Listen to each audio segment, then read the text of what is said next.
सपना। हाँ पिताजी। बेटी कल को मेरे साथ बाजार में चलिए, सामान लेकर आना। पर सामान तो माँ लेकर आवा पिताजी। हाँ वो तो ले, पर नो बता जो हम लेने चले जाएंगे कुछ आफत आ जाएगी क्या? नहीं आफत तो नहीं आने की। तो फिर कल चलेंगे। ठीक है पिताजी, मैं चलूंगी, लेकिन मेरा जाना जरूरी है। हाँ तेरा जाना बहुत जरूरी है। अच्छा एक बात बता, हाँ पिताजी। हमारे घर में 4 आदमी का खाना बने, उसमें भी ज्यादातर तेरी माँ और कभी कभी तू बना गए। अब तेरी शादी के बाद तुझे उस घर में जाके 26 आदमी का खाना बनाना पड़ेगा। 26 आदमी होगा? और वो भी तीनों टाइम बिना किसी छुट्टी के। हाँ और वो भी हर रोज बिना छुट्टी के? क्या करे पिताजी? मैं ठीक कह रहा बेटी, याद कर सकीना की बात, छोटे बड़े 26 आदमी गिनवाए थे। जिस घर में तू जाने की जिद कर रही, मैं ठीक कह रहा ना बेटी? कौन सा राशन कहाँ था होगा, कितना होगा, और कौन सी चीज कहाँ मिलेगी, क्योंकि 25-26 आदमी का खाना रोज बनाना तुझे, वो भी तीनों टाइम। क्योंकि मैं नहीं चाहता मेरी बेटी को कोई वहां धमकावे, मारे, पिटे, डांटे।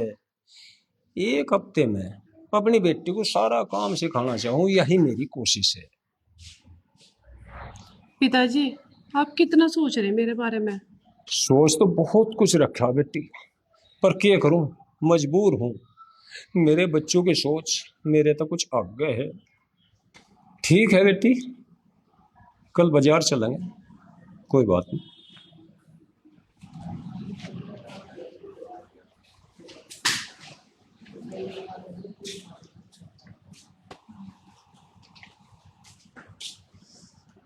इतने बड़े परिवार के का खाना कैसे बनाऊंगी हर रोज? वो भी देख, मेरे पिताजी है, मेरे बारे में इतना सोच रहे, अब भी मेरे भले की ही सोच रहे।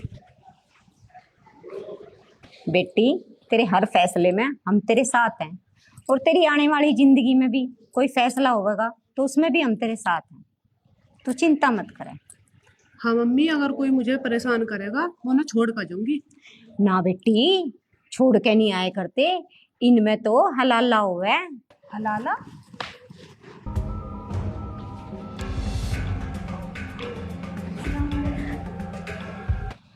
सकीना, हाँ। ये हलाला क्या हुआ है? हलाला? तो क्यों पूछ रही है हलाला के बारे में? तू मुझे बता दे। जब पति पत्नी में लड़ाई हो जाए ना, तो वो पति गुस्से में बोलते हैं तलाक तलाक तलाक, तो वे अलग हो जाए। और जब अपने ही पति से शादी करनी पड़े तो उसे एक रात के लिए किसी और से निकाह करना पड़े। किसी और से? हाँ, ये हो गया लाला। ये कैसा रिवाज है कि अपने ही पति से दोबारा शादी करने के लिए किसी और के साथ सोना पड़े? हाँ बहन। तो तुम्हें गलत नहीं लगता ये अपने मजहब में? बहन है तो गलती, पर बस हमारे धर्म में हो गया ये। छी। क्या छी? जब हमारे धर्म में ऐसा ही हो गया।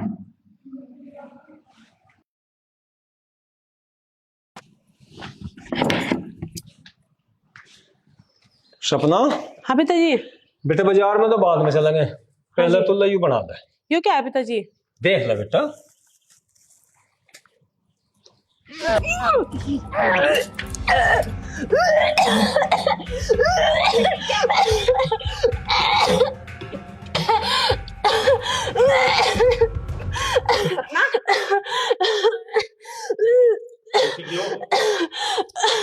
क्या हुआ?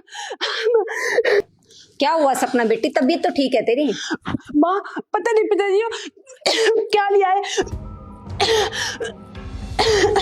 बेटी ये तेरा ये देखने तो ये हाल हो गया, जब तू अपने हाथ से मुर्गा काटेगी, बकरा काटेगी, कटड़ा काटेगी और उसे बनाकर सारों को खुआवेगी, में मजबूर करेंगे तो जा तू भी खा। जीव की हाल होगा तेरा। पिताजी वो कैसी बात कर रहे हैं आप? मैं एक सच्चाई बयान कर रहा तेरे सामने, जो सच है। उनके घर में ही हुई बने, जिस दिन मेहमान आवेंगे उस दिन बनेगा, बकरा ईद होगी उस दिन यूं ही बनेगा। कोई आओ मिलने वाला दोस्त दिगर कोई आओ, सबके लिए यूं बनता है, बनाना तुझे ही पड़ेगा। 26 आदमी वे हैं और प्लस में उनके मेहमान, सबके लिए यूं ही काट काट के तुझे ही बनाना पड़ेगा अपने हाथों से। बस करो पिताजी, बस करो, मेरे तो सुना नहीं जा रहा। तुझे सुनना भी पड़ेगा, तुझे सहना भी पड़ेगा, तुझे बनाना भी पड़ेगा, तुझे खाना भी पड़ेगा। क्योंकि बेटी उनके समाज की पहली रसोई मांस मीट से ही शुरू हुए है, और तुझे पूरा ज्ञान होते हैं भी तू अनजान बनी बैठी रही। तेरे पिताजी सही कह रहे हैं। तुझे क्या पता उनके रीति रिवाज के बारे में, क्या खाते हैं क्या पीते हैं, तुझे कुछ नहीं पता। उनके मजहब में ना औरत को पैर की जूती समझा जाता है। 3 बार तलाक तलाक बोला और चल छुट्टी, कल वो किसी और के साथ कर लेंगे, मामा फूफी के साथ, और फिर यो। और हाँ, यहाँ तक कि औरत को ना बच्चा पैदा करने की मशीन समझा जाता है। ये अच्छे अच्छे कपड़े वहां नहीं पहन सकती, वहां ये बुर्खा, ऐसे चलना पड़ेगा, ऐसे रह सकती है, रह सकती है। अपने हिंदू धर्म में औरत को हर तरह की आजादी है, सूट साड़ी जो मर्जी पहन सकते हैं। वहां क्या पहनेगी, ये बुर्खा। नवरात्रों में छोटी छोटी कन्याओं को देवी की तरह पूजा जाता है, नारी शक्ति माना जाता है। बेटी जितनी नारी की इज्जत ना हिंदू धर्म में ना किसी भी मजहब में नहीं है। और देख लड्डू सपना, माँ ने भी तुझे छूट दे दी और पिताजी ने भी तुझे छूट दे दी, पर इस भाई की एक बात याद रखिए, जिस हिंदू की लड़की ने मुसलमान के लड़के के साथ भाज के विवाह करा, उनकी लाश या तो गंदे नाले में पाई गई या बोरियों में बंद करके सड़क के किनारे फेंक दिया जा। और तो और जो ज्यादा मोहब्बत में नु कहते नहीं, हाँ मुझे इतना प्यार करने वाला मिला, उनकी लाश तो टुकड़े टुकड़े करके फ्रिज में बंद कर दे। और तेरे जैसी लड़की को है पता क्या करें, तेरे जैसी लड़की को 3 बार तलाक तलाक कह के छोड़ दे, सड़क पर जानवरों की ढाल जिंदगी बिताने के लिए। सही कह रहा है लुंडा।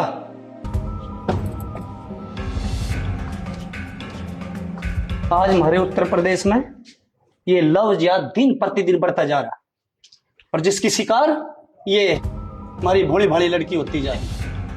और दरअसल ये जो लव जिहाद हमारे समाज में फैल रहे हैं ना, ये फैल नहीं रहा, ये फैलाया जा रहा है। कुछ हमारे आसपास हमारे मजहब के लोग हैं, इनके जैसे जो लव जिहाद को दिन प्रतिदिन बड़ी तेजी से फैला रहे हैं। और ये खेल हमारे समाज में कुछ इस्लामी मजहब के कुछ लोग बड़ी तेजी के साथ फैला रहे हैं। क्यों, खुद बताएगी या बताऊं? हैं? मुझे ना सपना से मिलवाने के लिए 30,000 रुपए मिले थे। अच्छा, सिर्फ मिलवाने के लिए 30,000 रुपए मिले थे। अगर शादी हो जाती तो 50,000। हाँ भाई लौंडे, बाकी सच्चाई तो बताओगे या मैं नहीं बताऊं? बता ना। क्या बच्चे, मेरी लौंडिया मिली थी तुझे फंसाने के लिए, तेरी साले जान दे दूंगा मैं। अभी ठीक नहीं है, समय रखो, धैर्य रखो। मैं चाहता था उनको पुलिस स्टेशन में भी बंद कर देता, पर मैं जानबूझ कर लेकर आया अपनी जिम्मेवारी पे यहाँ। भाई समझ में, ताकि इन जैसी लड़कियों की आंखें खुल जाए। और सुन, तेरे अगले पिछले ऊपरले नीचले जितने भी आका पाका हैं, सारों को नाक रगड़वा दूंगा इस जेल के अंदर। समझ आई? एक बात बता, आज तक कितनी लड़कियों को इस लव जिहाद के चक्कर में फंसाया तुमने? बोल। 3 लड़कियां। सुन लो, क्या नाम है इसका? सपना। सुन ली, ये तो भला वो प्रधान जी का मुझे बता दिया ना। अरे बेटा, तू पता नहीं कहाँ तुझे मार के काट देते हैं लोग। पता कितनी बड़ी साजिश है, समझो, अपनी आंखें खोलो बेटे। और दरोगा जी से तो यही जान से मौत का फंसा है, न जाने कितनी लड़कियों की जिंदगी बर्बाद करेगा। और तो जेल में ठोक दूंगा, शांत हो जाओ। सकीना, तू मेरी सहेली होते हुए मेरे साथ ऐसा किया, मेरी पीठ में छुरा घोपा तूने। तू भी आखिर एक औरत है, तुझे शर्म नहीं आई मेरे साथ ऐसे करते हुए? तू भी ना पूरी मुसलमान ही निकली, और तू कमीने, तेरा खून पी जाऊंगी मैं। ठीक, ले जा कमीने को मेरे आंखों के सामने से। चल सपना बेटी, इनकी औकात यहीं तक है।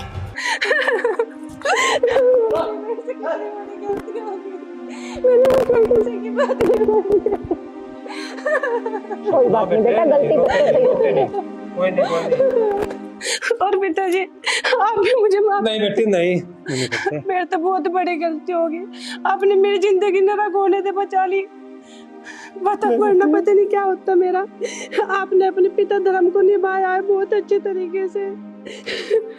नहीं बेटी रोते नहीं, बेटी रोते नहीं, घर की बात घर में रहेगी, कोई नहीं। अच्छा जितेंद्र, अब मैं चलता हूँ, लेकिन देखो मैंने कहा था ना कि समस्या का हल समस्या में से निकलता है, निकला ना। सही। और इंस्पेक्टर साहब का बहुत बहुत धन्यवाद। सपना बेटे, ये बहुत बड़ी साजिश है हिंदू धर्म को बदनाम करने के लिए, हिंदू बच्चों को फंसाने के लिए। लव जिहाद का जो काम चल रहा है ये बहुत बुरा है बेटे। आइंदा इस बात का ध्यान रखना, अपने माँ बाप अपने परिवार का सम्मान करना, सदा सर ऊंचा रखना अपने पिता का, ठीक है। अच्छा जितेंद्र, चलता हूँ भाई, है ध्यान रखना, खुश रहो बेटे, ध्यान रखना अपना। समझ कर रहे जितेंद्र, हौसला रखिए।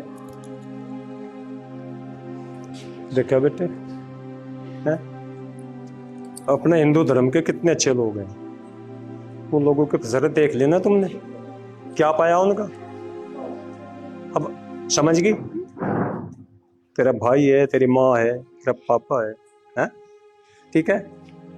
सभी को नमस्कार, राम राम। ये कलाकारों ने जो प्रस्तुति दी है आप सबने देखी होगी, अच्छी लगी होगी, उम्मीद करता हूँ ऐसी। एक बहुत ही खास मुद्दा लेकर ये कलाकार साथी आप लोगों के बीच में आए हैं, जिन्होंने हमारे प्रदेश में एक फैलती हुई बुराई जो लव जिहाद के बारे में है उस पर रोशनी डालने की कोशिश करी है। इस दौरान किसी कलाकार साथी से कोई गलती हो गई हो तो अपना भाई बच्चा समझकर माफ कर देना। रही दूसरी बात, हम अपने हिंदू धर्म के लिए, अपनी हिंदू बहन बेटियों के लिए जितना प्रयास करें उतना ही कम है, क्योंकि हमारे हिंदू धर्म को बदनाम करने के लिए और तहस नहस करने के लिए बहुत सारी साजिश चल रही है। तो एक बहुत ही प्यारा सा तरीका इन कलाकार साथियों ने निकाला है जी।